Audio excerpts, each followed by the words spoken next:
আপনারা দেখেন এমনকি গুনাহগার মানুষের প্রতি তিনি তার কোমলতা অনেক ছিল। কিরকম কোমলতা? একজন এসে বলে যে, ইয়া রাসূলুল্লাহ, আমি ধ্বংস হয়ে গেলাম, ধ্বংস হয়ে গেছে। বলে, কি হয়েছে, কি হয়েছে? ধ্বংস হয়েছে?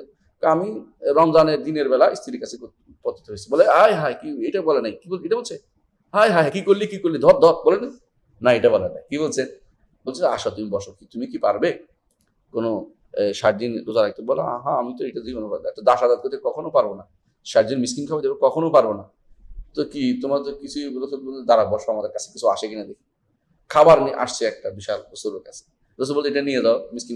রসুল, আমি তো সবচেয়ে বড় মিসকিন, তোর পরিবার রেখা। মানে রসুল্লাহ সাল্লাল্লাহু আলাইহি ওয়াসাল্লাম কতটুকু দয়ালু ছিলেন একটু দেখার, কতটুকু তিনি রিফ ছিলেন, মানে নরম ব্যবহার করতেন। এটা রসুল্লাহ সাল্লাল্লাহু আলাইহি ওয়াসাল্লামের জীবনী থেকে আমাদের অনেক শিক্ষার বিষয় আছে। রিফ অর্থ কি? রিফ অর্থ হচ্ছে কোমলতা, কঠোরতার বিপরীত যেটা, এটা হচ্ছে রিফ, কোমলতা। আর লিন হচ্ছে নরম ব্যবহার, নরম হওয়া, কঠোর না হওয়া, কঠোর না হওয়া। এই অধ্যায়ে আমরা পড়বো ইনশাআল্লাহ। আমরা আগে হাদিস পড়বো, তারপর ইনশাআল্লাহ আমরা ব্যাখ্যায় যাব। তো আমাদের উস্তাদরা যেই হাদিস নিয়ে এসেছেন, প্রথম হাদিস চান আয়েশা রাদিয়াল্লাহু আনহা, আন্না রাসূলুল্লাহ সাল্লাল্লাহু আলাইহি ওয়াসাল্লাম قال ان الله رفيق يحب الرفق في الامر كله। আয়েশা রাদিয়াল্লাহু আনহা বলেন, রাসূলুল্লাহ সাল্লাল্লাহু আলাইহি ওয়াসাল্লাম বলেছেন, আল্লাহ তাআলা কোমল, তিনি কোমলতা, সকল কাজে কোমলতা পছন্দ করেন, সকল কাজে কোমলতা পছন্দ করেন। আখরাজাহুল বুখারী, ইমাম বুখারী হাদিসটি বর্ণনা করেছেন। ওয়া মুসলিম, এবং ইমাম মুসলিমের বর্ণনায় আসছে অতিরিক্ত, ইন্নাল্লাহা রাফিকুন ইউহিব্বুর রিফকা, আল্লাহ তাআলা কোমল, তিনি কোমলতা পছন্দ করেন। ওয়া ইউতি আলা রিফকি মা লা ইউতি আলা আনফি, কোমলতার উপর যা দান করেন, কঠোরতার উপর সেটা দান করেন না। ওয়া মা লা ইউতি আলা মা সিওয়া, অনুরূপ কোমলতা ব্যতীত অন্য কিছুতে তিনি তা দেন না যা কোমলতার উপর দেন। কি দেনটা আমরা ব্যাখ্যা বুঝাবো ইনশাআল্লাহ, কি দেনটা বলবো। ও আনহা, আয়েশা রাদিয়াল্লাহু আনহা থেকে আরেকটা হাদিস আসছে, তিনি বলেছেন রাদিয়াল্লাহু আনহা, আনিন নবী সাল্লাল্লাহু আলাইহি ওয়াসাল্লাম, নবী সাল্লাল্লাহু আলাইহি ওয়াসাল্লাম বলেন, তিনি বলেছেন, ইন্না রিফকা লা ইয়াকুনু ফি শাইইন ইল্লা জানাহু, কোনো কিছুতে কোমলতা থাকলে সেটা সৌন্দর্য বর্ধিত হয়। ওমা ইউনজাউ মিন শাইইন ইল্লা শানাহু, এবং কোনো কিছু থেকে কোমলতা যদি সরিয়ে ফেলা হয় তখন সেটা অপমানিত হয়, সেটা দোষ সাব্যস্ত হয়, দোষী সাব্যস্ত হয়, এটা সৌন্দর্য থাকে না। এটা হচ্ছে হাদিসটির মূল দুটি হাদিস। আমরা দুই হাদিসটির ব্যাখ্যা শুনবো ইনশাআল্লাহ। তো আমরা বলেছি রিফ অর্থ কোমলতা, রিফ অর্থ কোমলতা, কোমলতা অর্থাৎ মানুষের সাথে নরম ব্যবহার করা, কথা এবং কাজে কঠোরতা ব্যবহার না করা। আর অনফ হচ্ছে কঠোর ব্যবহার করা, একটা বিপরীত। আর যেটা বলেছেন যে হাদিসে, ইন্নাল্লাহা ইউতি আলা রিফকি মা লা ইউতি আলা আনফি, আল্লাহ তাআলা দান করেন কোমলতার কারণে যা তিনি দান করেন না কঠোরতার কারণে। কোমলতার কারণে কি দেন? আস-সানাউল জামিল, দুনিয়াতে প্রথম যে উপকারিতা পান কোমলতা, এটা হচ্ছে মানুষ সুন্দর প্রশংসা করে, যার ব্যবহার নরম সরম তাকে মানুষ পছন্দ বেশি করে, প্রশংসা করে মানুষ, সুন্দর প্রশংসা। ওয়া নাইলিল মাতালিব, দ্বিতীয় হচ্ছে তার উদ্দেশ্য সাধন হয়, যেটা সাধারণত কোমলভাবে কথা বলে মানুষ শোনে, জোরে কঠিনভাবে কথা বলে মানুষ শুনতে চায় না, মানুষের ভিতরে ইগো কাজ করে, তখন সে শুনতে চায় না এটা। আর ওয়া তাসিরুল মাকাসিদ, উদ্দেশ্য হাসিল সহজ হয়ে যায় তার জন্য। আর আখিরাতে কি হয় একটাই, সেটা হচ্ছে আল্লাহ তাআলা সেটার জন্য অনেক বেশি সওয়াব দেন, অনেক বেশি সওয়াব দেন, অনেক বেশি সওয়াব দেন। আর হাদিসের আরেকটা শব্দ হচ্ছে ওমা লা ইউতি আলা মা সিওয়াহু, অর্থাৎ কোমলতার উপরে যা দান করেন, অন্যান্য যে ভালো ভালো গুণ আছে সেগুলো যেন তা দান করেন না, অর্থাৎ কোমলতার উপরে সবচেয়ে বেশি তিনি দিয়ে থাকেন, আল্লাহ তাআলা প্রতিদান দিয়ে থাকেন। রাসূলুল্লাহ সাল্লাল্লাহু আলাইহি ওয়াসাল্লাম এখানে আরেকটা শব্দ বলছেন যে মা কানা রিফকু শাইইন ইল্লা জানা, কোমলতা যেখানে হয় সেখানে সৌন্দর্য বর্ধিত হয়, জানা হাসানাহু ওয়া জাম্মালা, সুন্দর হয় সেটা। শানা, আরেকটা হচ্ছে ওমান ওয়ালা ইউনজাউ মিন শাইইন ইল্লা শানা, কোনো কিছু থেকে কোমলতা যদি ছিনিয়ে ফেলা হয় সেটা অপমানিত হয়, সেটা দূষণীয় হয়, দূষণীয় হয়ে যায়। এটা হচ্ছে মোট হাদিস। আমরা হাদিসের কিছু ব্যাখ্যা শুনবো। প্রথমত, কোমলতা কেন দরকার? দেখুন, কোমলতা আল্লাহ তাআলা একটা গুণ হচ্ছে কোমল, রফিক আল্লাহ একটা গুণ, এই জন্য কারণ আব্দুর রফিক হতে পারে। রিফ আল্লাহর একটা সিফাত, সিফাতু মিন সিফাতিল্লাহি আযজা ওয়া জাল্লা। আর আমরা জানি আল্লাহর সিফাত যখন বলা হবে, এর অর্থ হলো বন্দার মধ্যে এটার আসার পাওয়া যাবে, বন্দার কাছে এটা পাওয়া যাবে। আল্লাহর রহমত আছে, আমাদের রহমত আছে, আমরাও রহমত করি। শব্দ কি ওখানে হচ্ছে? আল্লাহর যেমন আল্লাহ তাআলা রহমত করে, তাই না? আমরাও কাউকে রহমত করি। পার্থক্য কি? আল্লাহরটা হচ্ছে জাতি, সত্তাগত রহমত। আমাদের যে রহমত আছে এটা হচ্ছে আল্লাহর রহমতে হয় আল্লাহ সৃষ্টি করি আমাদেরকে দিয়েছেন যে এটা তোমরা করো, এটা করতেছি। না হলে আল্লাহর রহমতের প্রভাব আমাদের উপর পড়ে, এই জন্য আমরা রহমত করি। দুটো একটা। এখানেও তাই। কোমলতা আল্লাহর নামও আছে, আল্লাহর গুণও আছে। আল্লাহর নাম হচ্ছে রাফিক, আর গুণ হচ্ছে রিফক। দুইটি আল্লাহ তাআলা। দুনিয়ার মানুষ যেখানে রিফক, কোমলতা অবলম্বন করে, এর অর্থ হচ্ছে যে এটা আল্লাহর পক্ষ থেকে তার উপরে আল্লাহর কোমলতার প্রভাব তার উপরে পড়ে। আল্লাহ সৃষ্টি করে দুনিয়ার মধ্যে যেটা দিয়েছেন সেটা সে পায় বলে সেটা করে থাকে। তাহলে আল্লাহ তাআলার নাম ও রাফিক, তার গুণ ও রিফক, গুণ ও রিফক। এই জন্য হাদিসে আসছে ইন্নাল্লাহ রাফিকুন, আল্লাহ তাআলা কোমল। এখন আল্লাহর কোমল কিরকম এটা কিন্তু আমরা জানি না, এটা বলা যাবে না। নিয়ম হচ্ছে এটা, আল্লাহ তাআলার নামের গুণ বা নামের অর্থ কখনো ধরন জানা যাবে না। বলে ধরন জানি না, অর্থ জানি। অর্থটা জানি কিন্তু ধরন জানি না। রহমত করেন, আমরা দয়া করতে হলে আমাদের অন্তরের ভিতরে মায়া আসতে হয়, তাই না? এবং কিছুটা দেখতে হয়, দেখে অন্তরে মায়া আসে বা মায়ার অন্তর থাকতে হয়। আল্লাহর জন্য এরকম কিছু বাড়তি কথা বলা যাবে না। আল্লাহ তাআলা তিনি দয়া করেন বলছেন, এটা কিভাবে করেন জানি না। আল্লাহ তাআলা তিনি কোমলতা অবলম্বন করেন, তিনি কোমল, কিরকম কোমল সেটা আমাদের ধরন জানার সুযোগ নেই। এটা হচ্ছে আল্লাহ তাআলার নাম এবং গুণ। আর রিফক, কোমল রাসূলুল্লাহ সাল্লাল্লাহু আলাইহি ওয়াসাল্লামের এই একটি গুণ। রাসূলুল্লাহ অন্যান্য নবীদেরও গুণ ছিল এটা, কোমলতা। নবীদেরও এই গুণ ছিল। রাসূলের গুণ কিরকম আমরা দেখছি কোরআনে কারীম, আল্লাহ তাআলা বলেছেন ফাবিমা রাহমাতিন মিনাল্লাহি লিনতা লাহুম, আল্লাহর রহমতে আপনি নরম হয়েছেন তাদের উপর। কোমলতা অর্থে লিন, আর কি যেটাকে বলা হয় নরম হওয়া। আল্লাহর রহমতে আপনি তাদের উপর নরম হয়েছেন, অর্থাৎ ফাবিমা রাহমাতিন মিনাল্লাহি ওয়ালাউ কুনতা ফাজ্জান গালিযাল কলবি লানফাদ্দু মিন হাওলিক। সাহাবায়ে কেরামের উপর যদি কঠোর হইতো রাসূলুল্লাহ সাল্লাল্লাহু আলাইহি ওয়াসাল্লাম, সবাই কিন্তু ভয়ে ভয়ে পালাইতো, কাছে থাকতো না। কিন্তু রাসূলুল্লাহ সাল্লাল্লাহু আলাইহি ওয়াসাল্লাম নরম হওয়াতে সবাই তার আশেপাশে ভিড়েছে। তৃতীয়ত, রিফ বা নরম হওয়াটা মুমিনদের গুণ। মুমিনদের গুণের মধ্যে একটি হচ্ছে তারা রিফক অবলম্বন করে, কোমলতা অবলম্বন করে। চতুর্থত, রাসূলুল্লাহ সাল্লাল্লাহু আলাইহি ওয়াসাল্লাম দোয়া করেছেন যারা কোমলতা অবলম্বন করে, দোয়া করেছেন যারা কোমলতা অবলম্বন করে। কি বলেছেন? আল্লাহুম্মা মান ওয়ালিয়া মিন আমরি উম্মতি শাইআন ফারাফিকা বিহিম ফারফুক বিহি।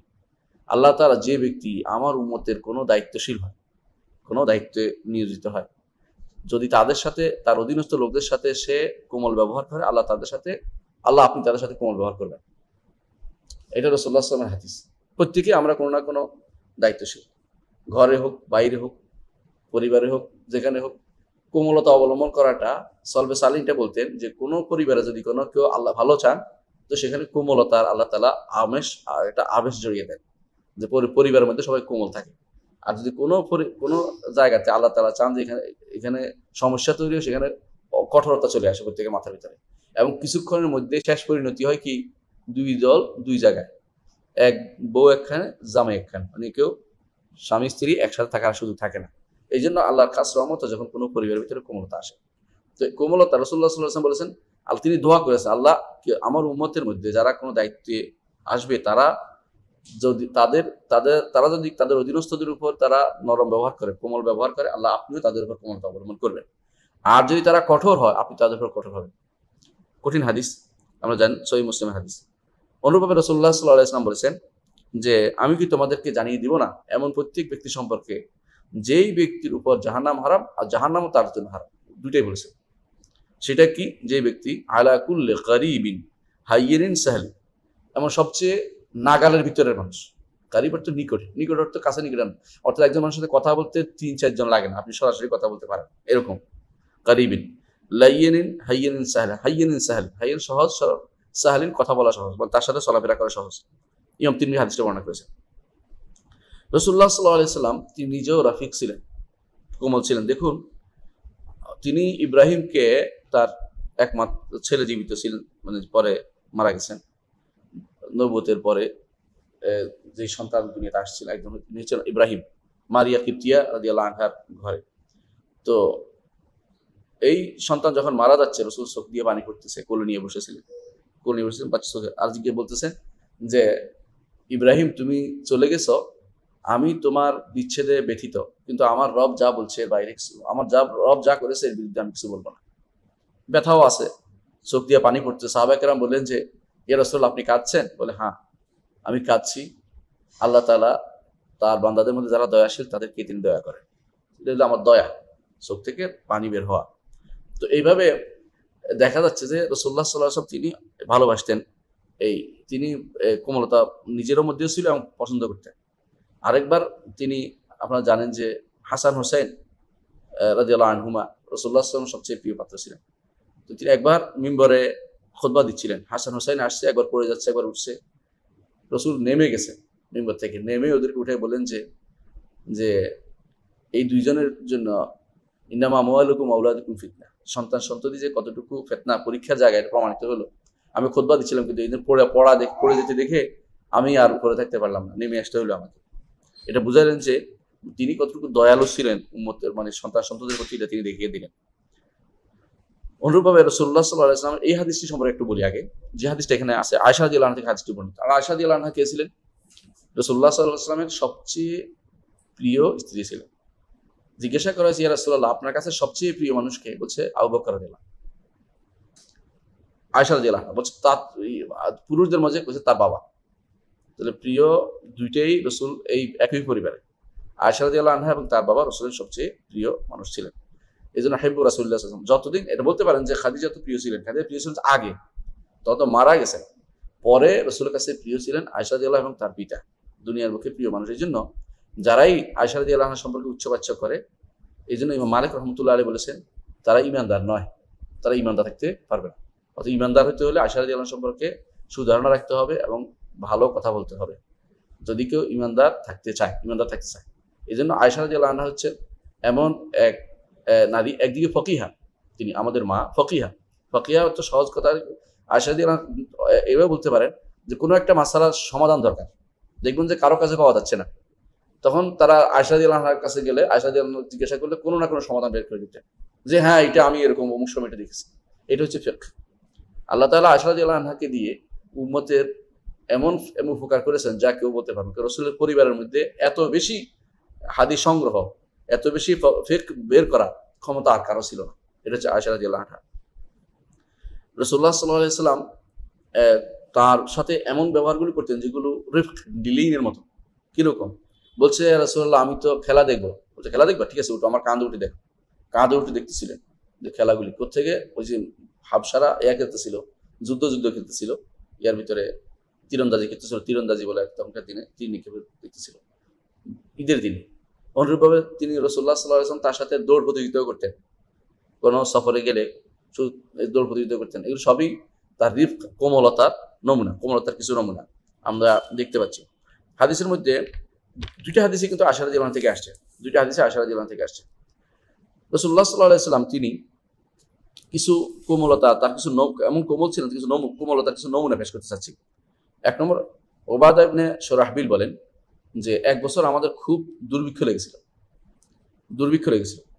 তো আমরা খাবার কিছু পাচ্ছিলাম না, মদিনায় চলে আসছি, দূরের মানুষ।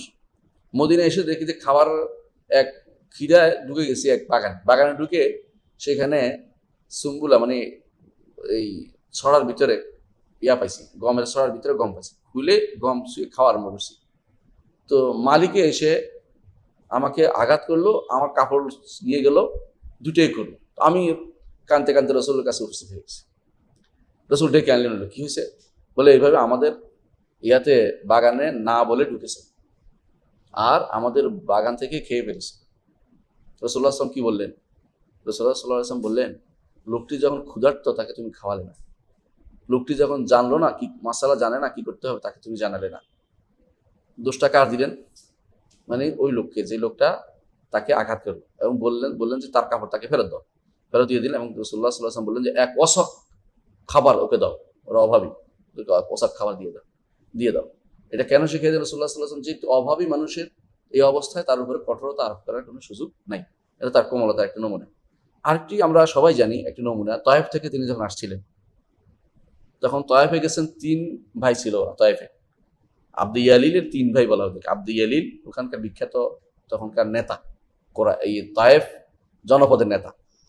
এক ভাইকে তিনি যে বললেন যে ঈমান আনো, সে বললো যে তোমার সাথে কথাই বলবো না। নাউজুবিল্লাহ। মানে কেন কথা বললো না, মানে অহংকার। আরেক ভাই বললো যে যদি মক্কা কোনোদিন তোমার দখলে আমার ভাগ দিবা কিনা, আমার কিছু দিবা কিনা, মানে কি আমার কি আছে, আমার কি লাভ, মানে লাভ চিন্তা করতেছে সে। আরেক ভাই বললো যে আল্লাহ কি তোমার ছাড়া কারো দেখলেন? নাউজুবিল্লাহ। তো রাসূলুল্লাহ সাল্লাল্লাহু আলাইহি ওয়াসাল্লাম দেখলেন যে তিনজনের কথা শুনে না, তার দাওয়াত দিতে চলে আসতেছে। ওরা কিন্তু এমনি ছাড়া পাত্র না। ওরা কি করলো, বাচ্চাদের লাগিয়ে দিল পাথর মারার জন্য। বাচ্চারা পাথর মারতেছিল আর রাসূল রক্তাক্ত হচ্ছিলেন। শেষ পর্যন্ত তিনি একটা বাগানে ঢুকলেন। বাগানে ঢুকার পরে সেই কাহিনী আপনারা জানেন বিস্তারিত, আমি বলবো না। আপনারা সফি রহমান বারকুরির বইটা রাহিকুল মাকতুমে দেখে নেবেন। বাগানে ঢুকার পরে মালাকুল জিবাল আসছে, ফেরেশতার পাহাড়। আল্লাহ তাআলা পাহাড়ের নিয়ন্ত্রণে কিছু ফেরেশতা রেখেছেন। ও এসে বললেন যে আমি মালাকুল জিবাল, আপনি বলুন, পাহাড়ের ফেরেশতা আপনি বলুন, আমি দুদিক থেকে পাহাড় দিয়ে এই পাহাড়ের এই যে ইয়াদের তায়েফের অধিবাসীদের আমি নিশ্চিহ্ন করে দিতে পারি। কারণ আপনারা জানেন যে তায়েফটা পাহাড়ের উপরে, উঠতে হলে ঘুরে ঘুরে উঠতে হয়। এখন উপরে উঠছে, তখন তাদের বাড়ি উপরে ছিল, নিচেই ছিল। আর তায়েফ আর মক্কা তখন কাছাকাছি ছিল। ওদিক দিয়ে সবচেয়ে কাছে ছিল, যেখানে হজের জায়গা দিয়ে যেখানে যায়, হজের দিকে দিয়ে মানে আরাফা দিয়ে যেখানে যায়, এখান থেকে কাছে ছিল। তো বললেন যে আমি দুই দিক থেকে এদিকে নিঃশেষ করে দিব। বললেন যে না, কোমলতা দেখেন। বলছে না, আমি আল্লাহর কাছে দোয়া করব, আল্লাহ তাআলা এদের এদের বংশ থেকে এমন বাচ্চাদের বের করবে যারা একমাত্র আল্লাহর ইবাদত করবে আর আল্লাহর সাথে কাউকে শরীক করবে না। তাই হয়েছে। তায়েফে এখন এত মানে মানুষের মধ্যে সেরকম, মানে সবাই ইসলাম গ্রহণ করেছে পরবর্তীতে, এবং কেউ আর মুশরিক ছিল না, এখনো নাই, আলহামদুলিল্লাহ। এটা রাসূলুল্লাহ সাল্লাল্লাহু আলাইহি ওয়াসাল্লাম দোয়ার বদলতে হয়েছে। আর ওই ঘটনা আপনারা জানেন, বেদুইন পেশাব করছিল মসজিদে। রাসূল কিন্তু কোমলতা অবলম্বন করে দেখালেন যে কিভাবে শিক্ষা দিতে হয়। বললেন যে শেষ করো, তাকে শেষ করতে দাও। এইটা নয় শুধু, রাসূলুল্লাহ সাল্লাল্লাহু আলাইহি ওয়াসাল্লাম একবার শুয়ে আছেন, হাসান হুসাইন দুইজনের একজন যে কাঁধে উঠে গেছে, এই বুকের উপর উঠে পেশাব করতে আরম্ভ করছে। রাসূল বললেন যে আমার ছেলেকে শেষ করতে দাও, তুমি তাড়াহুড়ো করিও না, ধমক দিও না। কোমলতা একটি প্রমাণ। আরো দেখেন রাসূল সাল্লাল্লাহু আলাইহি ওয়াসাল্লাম জাহেলকে কিভাবে শিক্ষা দিতেন। মুখ্য যা জানে না ওদেরকে শিক্ষা দিতেন কোমলতার সাথে। এক বেদুইন এসে সালাত আদায় করতেছে রাসূলুল্লাহ সাল্লাল্লাহু আলাইহি ওয়াসাল্লামের সাথে। সালাত আদায় করার সময় একজনে হাসি দিছে, জোরে হাসি দিছে, ইয়ারহামুকাল্লাহ বলে হচ্ছে নামাজের ভিতরে। তো হাসি দিছে ইয়ারহামুকাল্লাহ বলার কারণে পাশের লোকেরা এর করতেছে, মানে তুমি কি করতেছো এটা, আমার সালাতের ভিতরে তুমি ইয়ারহামুকাল্লাহ দোয়া শুরু করে দিছো, ঘটনা কি? তোমার তো এটা ভালো কাজ হচ্ছে না। উনি আরো কথা বলতেছে, কি হয়েছে তোমাদের, আমি দোয়া না করছি, মানে আরো শুরু করছে বেশি করে। তখন ওরা আরো বেশি, ওরা তো কথা বলতে পারতেছে না। তো সালাতের পরে উনি বলতেছেন যে মুআবিয়া ইবনে হাকাম সুলামি, তিনি বলতেছেন যে আমি সালাতের পরে আমার তখন দেখলাম বেশি থাপ্পড় দিতাম, বুঝলাম যে কিছু একটা করছে, আমি চুপ করে মরে গেলাম না। সালাতের পরে রাসূল আমাকে ডেকে বললেন যে এই সালাতগুলোতে আমাদের কথা বলতে হয় না, এগুলোতে দুনিয়ার কোনো কথা চলে না, তুমি যেভাবে কথাবার্তা বলেছ এগুলো বলা চলে না, এগুলি ইবাদত, তাসবিহ, তাহলিল, তাকবীর, এগুলির জন্য, এগুলিতে অন্য কোনো কথা চলে না। আর কোনো ধমক দিলেন না, আক্রমণ করলেন না, কেন ধরে আনতে 2-3 বার উঠবস কর, কান ধর, উঠ, এগুলি রাসূলুল্লাহ সাল্লাল্লাহু আলাইহি ওয়াসাল্লাম কোনো আদর্শের ভিতরে পড়ে না, এগুলো রাসূল কখনো করেনি। অনুরূপভাবে আমরা দেখছি এক যুবক এসে বলল যে আমাকে ব্যভিচারের অনুমতি দিন। চতুর্দিক থেকে ধেয়ে আসছে, ধর ধর, এই ছেলে কি বললো, কত বড় এই, হ্যাঁ। রাসূল বলে আর দাঁড়াও, তাকে কাছে আসতে দাও, কাছে আসার পর বলে যে কি হয়েছে, তুমি কি চাও তোমার বোনের সাথে কেউ ব্যভিচার করবে? না। বলে সবাই তো কারো না কারো বোন আছে, বোনেরা। তুমি কি চাও তোমার মায়ের সাথে কেউ ব্যভিচার করে? না। সবাই না কেউ মা হবে, কেউ কারো, সবাই কি কোনো এবার খালা আপু হইবে, সব বলে দেখাইলেন। তাহলে বুঝতে পারছো যে তুমি দুনিয়ার এই মেয়েরা কারো না কারো বোন, কারো মা, কারো খালা, কারো ফুফু, তো কারো স্ত্রী, তুমি কিভাবে বিশ্বাস করতে বলতে পারো যে তুমি ব্যভিচার করবে? তারপর রাসূল দোয়া করে দিলেন, আল্লাহ তোমাকে তোমার পবিত্রতা, অন্তরের ভিতরে পবিত্রতা দেয়, আর তোমার লজ্জাস্থানে হেফাজত করো, দোয়া করে দিলেন। সাহাবায়ে কেরাম বললেন যে এই ছেলে বের হয়ে গেছে, এর চেয়ে ভালো ছেলে আর এরপর দেখা যায়, এত ভালো হয়ে গেল। এবং তার মধ্যে এটা বিরাট প্রভাব ফেলেছে। এটাও রাসূল কোমলতার একটা প্রমাণ, যার মাধ্যমে তিনি দাওয়াত দিয়েছেন। মেয়েদের প্রতি রাসূল কোমলতা, নারীদের প্রতি কিভাবে কোমলতা অবলম্বন করতেন। আনজাসা নামে একজন ছিলেন, রাসূলুল্লাহ সাল্লাল্লাহু আলাইহি ওয়াসাল্লাম মানে দাস, যাদেরকে বলা দাস ছিল। তো ওনারা কি করতো, হেদা করতে হলো উটেরে চলার জন্য। আরব দেশের গান দেখবেন আপনার মাঝে মধ্যে গায়, ও করে কিছু কিছু, উটেইটা কিন্তু খুব পছন্দ করে, উটেইটা হলো আরো তাড়াতাড়ি চলে। মানুষের মতো গান শুনলে তাড়াতাড়ি চলে। তো এই গানগুলির মধ্যে কোনো বাদ্যযন্ত্র নাই, কিছু নাই, গীতের মতো অনেকটা।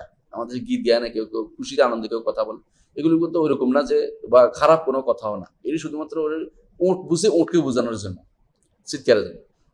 এটা দিয়ে কেউ আবার গান জায়েজ করে ফেলেন না। তো এইটা অনেকে আবার সুযোগ পেয়ে এটা দেখছে, এটা দিয়ে জায়েজ করে ফেলেছে, গান জায়েজ হয়ে গেছে। কি জন্য? আঞ্জাসা গান গাইছিল। আঞ্জাসা কি গান গাইছে তোদের নারী টারি নিয়ে, না কোনো খারাপ কিছু নিয়ে? আঞ্জাসা তো গাইছিল কি জন্য? উটের পরিচালনার জন্য, যেটা লাগে। আমার দেশের গরুরে অন্য মানুষের হের হের করে দৌড়ায়, তাই বলে কি হের কি গান হয়ে গেল নাকি? তো এই জাতীয় যে উনি এভাবে জোরে জোরে রাসূলুল্লাহ সাল্লাল্লাহু আলাইহি ওয়াসাল্লাম বললেন যে আঞ্জাসা রিফকাম বিল কাওয়ারির, আঞ্জাসা তুমি কাঁচগুলিকে ভেঙে ফেলবে। কাঁচ বুঝছেন কিনা? নারী, নারীদের অন্তত কাজ, শরীরটাও কাছের মতো। ওরা তাড়াতাড়ি চললে উঁট, এরা হেলতে দুলতে পড়ে ওরা অবস্থা খারাপ। এমনি যদি কেউ রাস্তা খারাপ, আপনার গাড়ি দেখবেন যে আপনার শরীর খারাপ হয়ে যাচ্ছে গাড়িতে ঘুরতে আটকায়। আর উঁট তো সাংঘাতিক, ওটা তো উঁচু, বসতে ওখানে বসতে খুব কষ্ট হয়। আর এখানে যদি বেশি দ্রুত চলে, উঁট যত দ্রুত চলে আপনি অনেক সময় গাড়ি চালাতে পারবেন না। উঁট খুব দ্রুত চলতে পারে, যদি তারা দ্রুত চালাতে পারে, দ্রুত চলতে পারে, তখন মেয়েরা তো ধরে রাখতে পারে। রাসূলুল্লাহ রিফকাম বিল কাওয়ারিদ, খুব সুন্দর দিলেন যে কাঁচগুলিকে ভেঙে ফেলবে তুমি আঞ্জাসা, এগুলিকে রিফক, তুমি আরেকটু কোমলতা অবলম্বন করে, এত তাড়াতাড়ি করতেছো কেন? রাসূলুল্লাহ তাকে সাবধান করে দিলেন। অনুরূপ আমরা আরেকটা উদাহরণ দিতে পারি। রাসূলুল্লাহ সাল্লাল্লাহু আলাইহি ওয়াসাল্লাম হাসানকে এক কোলে বসাইতেন, আরেক কোলে ওসামাকে বসাইতেন। তিনি হচ্ছেন বিশ্ব অধিপতি আমার নবী, তাই না? বিশ্বের প্রধান ব্যক্তিত্ব, নিঃসন্দেহে। তিনি যদি কোনো দুইটা ছেলেকে দুই কোলে বসাইতে পারেন, আপনি আপনার সন্তানকে এত কঠিন হওয়ার কারণ কি? তাকে তো কঠিন না হয়ে তাদেরকেও আপনি আদর দিয়ে বড় করুন। রাসূলুল্লাহ সেভাবে আমাদেরকে শিক্ষা দিয়েছেন। রাসূলুল্লাহ সাল্লাল্লাহু আলাইহি ওয়াসাল্লাম আয়েশা রাদিয়াল্লাহু আনহা বলতেছেন যে রাসূল জীবনে কোনোদিন কোনো খাদেমকেও মারে নাই, কোনো বাচ্চাকেও মারে নাই, কোনো স্ত্রীকেও মারে নাই, কোনোদিন কোনো খাদেমকেও মারে নাই। এমনকি আনাস ইবনে মালিক রাদিয়াল্লাহু আনহু বলছেন যে খাদেমতুন নবী সাল্লাল্লাহু আলাইহি ওয়াসাল্লাম 10 সিন, আমি 10 বছর রাসূলের খেদমত করেছি, একদিনও তিনি আমার উপর কোনো ধমক দিয়ে কথা বলেন নাই যে কেন তুমি এটা করলে না বা কেন করলে, এটা বলেন নাই। তাহলে এইভাবে রাসূলুল্লাহ সাল্লাল্লাহু আলাইহি ওয়াসাল্লাম তিনি তার অধীনস্থ লোকদের সাথে, পরিবারের লোকদের সাথে ব্যবহার করতেন, কোমল ব্যবহার করতেন। ছোট বাচ্চাদের সাথে তিনি কোমল ব্যবহার করতেন। কিরকম? বাচ্চাদের নিয়ে আসলে তিনি তাদেরকে তাহানিক করতেন। অনেকে তাহানিক করে এখনো। তাহানিকের ব্যাপারে আমার মত হচ্ছে যে যাদের আপনি মনে করেন যে তারা অনেকটা নিরাপদ, তাদের মুখে রোগ নাই বা এরকম বাচ্চাদের তাহানিক করাতে পারে। তাহানিক অর্থ এটা নয় যে আপনার লালাটাই দিতে হবে জরুরি না, একটা দিয়ে খেজুর গুঁড়ো করে তারা দিলেই হবে, নরম দিয়ে দিলেই হবে। কারণ একজন, আপনি জানেন যে বেশিরভাগ মানুষের রাসূলুল্লাহ সাল্লাল্লাহু আলাইহি ওয়াসাল্লাম লালার সাথে কার তুলনা চলে না। বেশিরভাগ মানুষের এই লালাগুলো, কারণ রোগ থাকতেই পারে, রোগ আক্রান্ত থাকতে পারে। আপনার এটা রোগ দিয়ে বুড়ো মানুষের রোগটা তার মুখে দেওয়াটা অ্যাপ্রোপ্রিয়েট না। কেউ যদি মনে করে যে আমার আলহামদুলিল্লাহ সুস্থ আছি, সেটা আলাদা কথা, কিন্তু পারতপক্ষে এই সুন্নতটা জারি করার চেষ্টা বেশি করবে না, কারণ এটা খুব পরবর্তী খুব একটা জারি ছিল না। মাঝে মধ্যে কেউ করেছে, আমরা এই জন্য নাজায়েজও বলছি না, নাজায়েজও বললাম, কিন্তু এটা করার ক্ষেত্রে সাবধানতা অবলম্বন করবে। রাসূলুল্লাহ সাল্লাল্লাহু আলাইহি ওয়াসাল্লাম কেউ যদি বাচ্চা নিয়ে আসতো, রাসূল কি করতেন? তাহানিক করতেন, বরকতে দোয়া করতেন। কোলে নিয়ে বসাইছে, পেশাবও করে দিয়েছে, বলে যে পানি নিয়ে আসো, পানি নিয়ে আসো, পানি দিয়ে ঢেলে দিলেন, ছোট ছেলে বাচ্চা হিসাবে ঢেলে দিলেন। আবার হাদিসে আছে রাসূলুল্লাহ সাল্লাল্লাহু আলাইহি ওয়াসাল্লাম কখনো আনসারদের দেখা করতে যেতেন। আনসারদের তিনি খুব ভালোবাসতেন। আনসারী ছেলে গেলে কি করতেন? দুইটা কাজ করতেন। ছোট ছোট বাচ্চাদের সালাম দিতেন, ছোট ছোট বাচ্চাদের দেখে সালাম দিতেন। আর দ্বিতীয় কাজ করতেন, তাদের মাথায় হাত বুলাতেন। রাসূল কেন? বাচ্চারা পছন্দ করে যে কাছের মানুষ আমার, দূরের মানুষ না, ধমক দিচ্ছে না, তারা খুব পছন্দ করে। এটা রাসূলুল্লাহ সাল্লাল্লাহু আলাইহি ওয়াসাল্লাম কোমলতার একটি প্রমাণ। রাসূলুল্লাহ সাল্লাল্লাহু আলাইহি ওয়াসাল্লামের ঘরে মানুষ হয়েছে একজন আমর ইবনে সালামা। তিনি আমর ইবনে সালামা বলতেছেন আমার হাত প্লেটের মধ্যে কাল ঘুরতো, বাচ্চাদের যেটা হয় আর কি, ওইটা সুন্দর, ওই পাশেরটা বেশি স্বাদের, ওনারটা বড়, ওইটা নিব। তো ওই বড় প্লেটে খাইতেন ওরা আরবরা। তো ওইখান থেকে রাসূল বললেন যে, শিখিয়ে দিলেন তাকে, ইয়া গোলাম সামিল্লাহ ওয়া কুল বিয়ামিনিকা ওয়া কুল বিয়ামিনিকা ওয়া কুল মিম্মা ইয়ালিকা। তিনটা জিনিস বললেন যে, গোলাম প্রিয় বৎস, তুমি আল্লাহর নাম করে খাও, বিসমিল্লাহ বলে খাও। আর তুমি আল্লাহর নাম বলে খাও। ওকুল ডান হাতে খাও, ওয়াকুল মিম্মা ইয়ালিকা, তোমার পাশ থেকে খাও, পুরোটার মধ্যে খেয়ে না। শিখিয়ে দিলেন, কিন্তু কোনো ধমক দিলেন না, কিছু বললেন না। এটা হচ্ছে তার রিফকের আরেকটি প্রমাণ, তার কোমলতার আরেকটি প্রমাণ। অনুরূপে রাসূলুল্লাহ সাল্লাল্লাহু আলাইহি ওয়াসাল্লাম জানেন সালাতের মধ্যেও হাসান হোসেনকে কাঁধে উঠেতেন। আবার সালাতের মধ্যে তিনি উমামা ইবনে আবি রাজিল রাসূল নাতিন ছিল, ওটা কাঁধে উঠেতেন। কখনো কখনো একবার রাসূল সালাত আদায় করছেন, অনেকক্ষণ সাহাবা কেরাম দিকে রাসূল মাথা উঠেছে না কেন, সাহাবা কেরাম ভয় পেয়ে একদিন উঠে দেখে যে হাসান সুন্দর করে কাঁধের উপরে বসে রয়েছে, মানে গলার উপরে, মাথার উপরে বসে রয়েছে।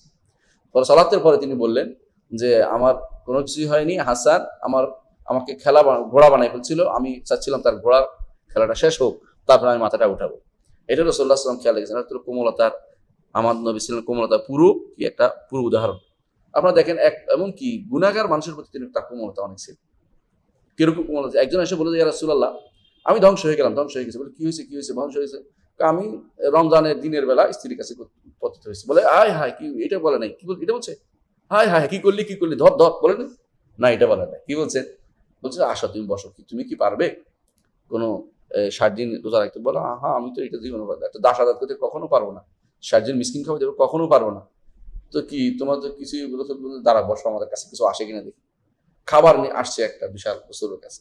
রসুল বলতে এটা নিয়ে দাও মিসকিনকে। রসুল আমি তো সবচেয়ে বড় মিসকিন, তোর পরিবার রেখো। মানে রাসূলুল্লাহ সাল্লাল্লাহু আলাইহি ওয়াসাল্লাম কতটুকু দয়ালু ছিলেন একটু দেখার, কতটুকু তিনি রিফক ছিলেন, মানে নরম ব্যবহার করতেন। এটা রাসূলুল্লাহ সাল্লাল্লাহু আলাইহি ওয়াসাল্লামের জীবনী থেকে আমাদের অনেক শিক্ষার বিষয় আছে। তিনি ইবাদতের ক্ষেত্রেও কোমলতা অবলম্বন করতেন। কিরকম দেখেন, রাসূলুল্লাহ সাল্লাল্লাহু আলাইহি ওয়াসাল্লাম মুআয ইবনে জাবাল রাদিয়াল্লাহু লম্বা কেরাত পড়তেন।